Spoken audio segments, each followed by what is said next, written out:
Hello, everybody, and welcome to Mendel Center Connections. I'm Mike Nadolski from the Mendel Center. Thank you so much for joining us today, and also thanks to Zack East from Midwest Family Broadcasting, who is our guest today. How are you doing, Zack? Doing pretty well. Good, good. So how long have you been with Midwest Family Broadcasting now? If you can believe it, I started as an intern when I was probably 19 years old. And so I am now nearly 17 years into working at Midwest Family. Wow, that's amazing. Yeah. That's a long time to be in any job. It is, but in radio, it's a really long time. Yeah. But I mean, I know I followed your career actually, and I've been impressed and admire your work since the beginning. I remember meeting you very early on and watching you progress throughout your career. You've been it really hasn't been the same job. I mean, you've really evolved, even though you've stayed with the same company. Yeah, it has evolved into what I haven't counted all of them up, but I think it's roughly 7 different jobs over those nearly 17 years. And in terms of giving opportunity to people, Midwest Family is extremely good about doing that. And that's part of the reason why I think our company is so much different than other media companies, is that they give people the chance to really live out what they're looking to do or what we think we want to do. We test some things out and decide, is it right for me? Is it not right for me? And they give us that space to learn and grow and move on. And we have a lot of people within our walls, the tiny little walls that are there on Napier Avenue in Benton Harbor, just like you guys. Just down the road from us. But ours are much smaller than yours and have a few more towers in the yard. But our walls are filled with people that are 20, 30, 40, and in some cases nearly 50 years deep working for us. Wow. Yeah, who are shareholders of this company, shareholders of other Midwest Family markets. It's just a very different place. And most radio people do bounce around a lot. They usually go to a bunch of different cities and they get knocked out whenever their ratings stink and they go to the next place. And Midwest Family is just not that way. And that's why we have so many people that just love being here. So what is it that you're doing now? What's your latest iteration? I know you just started back doing the morning show at the Coast. Yeah, we had, a lot of opportunity to help bolster some of our other brands, like 97.5 Y Country is doing so well that we needed full-time work from Kit Boone and Johnny, who was doing mornings on the Coast, to move over there and do a lot of that work and help us with a lot of our promotional efforts. Matt Malone is also heading up a lot of our promotional efforts. And so that kind of reopened the chair for me to take the reins of the Coast Morning Show again, which I did 10 years ago, 10 years and a couple of months ago or so. And then left it for about 5 years and have now come back to it. And it's just one of those things that I'm sure you feel, Mike, in your career, where you just know when something is missing a little bit. And I always loved doing mornings. I'm a morning guy. I wake up at 5 or 6 usually every day, even when I didn't have a morning show to do. And I get up and I get going and I have routines and I have a lot of lists and tasks and things.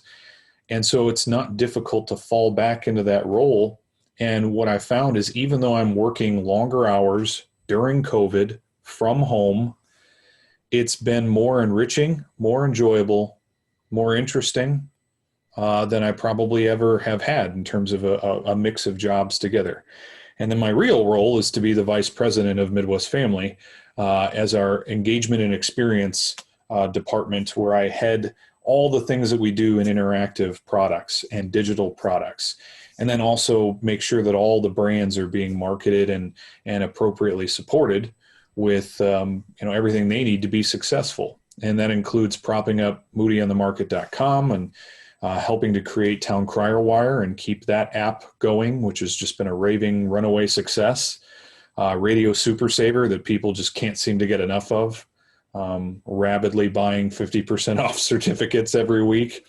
So those are all major pieces and parts of the job, but it starts every morning with a 5 a.m. wake up call and then a 6 a.m. live on the air doing the morning show. And I honestly couldn't be happier. 5 a.m. Ah, all right. Well, the early bird gets the worm and all that. It's a good way to start the day, I guess. And Certainly not for everybody. I know. not for everybody. You can't do the late evening stuff probably too easily then. Yeah, not really. But obviously, since we're in the middle of COVID at the moment of this taping, there hasn't been much to really have to stay up for, unless you really want to watch the occasional TV event, which even those are few and far between, or go to the beach or something like that. But no, it's actually proven to be a lot easier to still, get to bed at 9 o'clock and be okay with it. Well, you guys have been tremendous partners, community partners, and sponsors with the Mendel Center almost from the beginning, if not from the beginning, looking back through the programs and certainly over the last 10 years that I've been involved. And we're appreciative of that. But we were talking a little bit beforehand, and so many different things that are coming up that need to be reinvented in different ways because of COVID-19. But just rattling off some of the things that we do in addition to you sponsoring a lot of our some of our main stage shows, Winter Delights, and the kids Christmas Carnival event. You come in and do that. Wedding World goes and goes. So yeah, lots of reinvention to be done, especially for those things that we would typically call trade shows, where you invite a great deal of people into one space at a time and ask them to come to different parts throughout a room or a building. And we obviously are not able to do a lot of that. So it's made the year not only really interesting, but it's made a lot of our partnerships, I think, in some cases even stronger, because we have this opportunity to help other people innovate and recreate and re-energize things that just need to all be thought outside the box now. And that really is the name of the game. Because for folks who are running a business, who are running a nonprofit, who are doing what you guys are doing at the Mendel Center, it's not all about just how to survive. It's how to innovate and how to grow. And that's what's really important, especially now. Because I think most of the time the tendency is something big and scary and something I can't control happens. And our tendency is typically to hide or do what's comfortable to us. But this is actually the best time to get uncomfortable. Yeah, we've pivoted and taken created our drive-in live concert series that we're doing outside, which, by the way, I'm going to give you a couple of tickets to give away on your morning show. Sure. So if that's cool, I guess try that out. But we've got a couple more of those coming up in September. 2 more. We've done 2 already, and that's what we've had to do here. And I've been following some of your webcasts and the marketing. And it's a difficult time for people to figure out how to market and if they have anything going on, where's the best place to spend their money. But radio seems to be, you guys are still around, right? And it's a solid option. That's where I start these days, because so many companies are, it's tough. Those that aren't reinventing themselves, that aren't finding paths forward, or finding themselves looking for a different way to make their way in the world, I guess. Well, here's part of what really drove us to do as much as we could. Was a really weird situation in that the world was shutting down at the time that I was coming back from a conference in Miami. And just being on an airplane, knowing that the world is shutting down at that time, or being in Miami watching cruise ships roll into the bay and unload throngs of people in the middle of the discussion of what's going on around the world was pretty scary. But what was interesting is the conference we left had a lot to do with managing and innovating media business. And that's pretty inside baseball for everybody that's probably watching this. But what we really took out of that was the people who sit stagnant and don't do anything and let this be a victimhood situation COVID I'm speaking of, be a victimhood situation for their own personal situations, their business, their organization, their church, whatever it is that's important to them in their lives, are not going to have a great opportunity to see this through the other end, but to also help the other people that are affected by it, to be family members and friends and community members that you work with. And that's an important thing, is we've all got to get together and find ways to stay apart, but still be together, and how we pull each other through this. And that includes things as simple as shopping local as you ever have. And speaking with local organizations about how you can help. If it's not physical volunteering, it's the opportunity to donate cash where needed, or food where needed, or brain power where needed. In some cases, it's just jumping on a Zoom interview and helping some organization, do something to innovate on their own. But what was really interesting, again, inside baseball a bit, but the rate of closures of a lot of different TV, mostly newspaper, and also radio media entities throughout the country has been nearly 6 places per week that have closed since COVID has started. Wow. So that's the loss of, and again, you can think of different media in different ways and how you consume it and such, but really what it amounts to is it's a loss of a voice for a community. It's a loss of an opportunity for local marketers to advertise locally without buying a whole bunch of stuff from a regional or big national brand in order to get their word out. And it's the chance to lose sports coverage and news coverage for a community, and so many things that are just vitally important to everybody's ability to survive right now with information that matters to their community. And so we said, coming out of that Miami trip, we can't be that company. We can't go away and leave our community here, but other places. The Midwest Family also has markets in 7 other markets behind, including our South Bend market as well. So it's a big task for people like me and others who are in the executive roles at the company. But we knew that if we did as much as we could to support the community would come around and support us just as much as they always do. And we keep spreading that love around, that information around, good vibes, as the kids say. And whatever we can do in that regard really just helps prop up our mission to not only stay afloat, but to serve our community appropriately, so that we're always a special part of Michigan's Great Southwest, and not just another thing that exists, not just another place to consume something. We don't want to be that.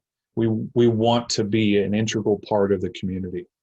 And that doesn't happen unless we're really truly listening and being directly a part of every possible thing we can to help prop up that community's progress and moving forward.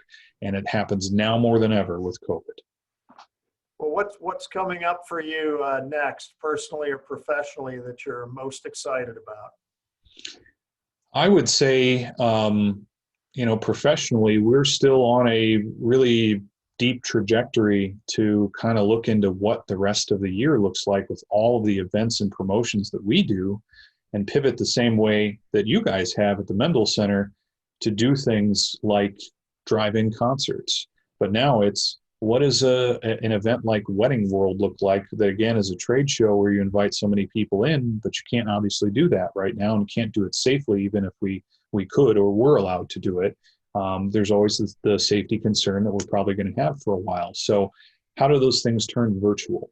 How do those things have a different level of support or another angle to them that not only matters for the people who want to consume it, the people who need that information and want to be part of those events, but the benefit that comes out of it from the advertisers who help support it, because those folks are obviously doing it to also get the word out and get their name out and get some marketing to the community. So even though that sounds like a really big task, I'm not alone. It's a group of people who all put their heads together on a nearly daily basis to figure out, here's a problem, here's how we can at least work towards a solution. And I'm happy to say that nearly 90% of what we do at Midwest Family, that's more than just doing radio shows every day. The things we do that are events and promotions and contests and otherwise, 90% of them could actually be saved and regenerated in some way to still work, to still be done, to still provide benefits to advertisers and listeners and users. And that's what's engaging and exciting. And that's what I'm going to continue to keep doing for the next, really 6 to 9 months here as we look ahead into the rest of fall, into winter, and further ahead into spring, and hopefully have a rosier 2021 for everybody. And that sounds like a daunting task for some people, but I'm one of these people that likes to dive headfirst into fire.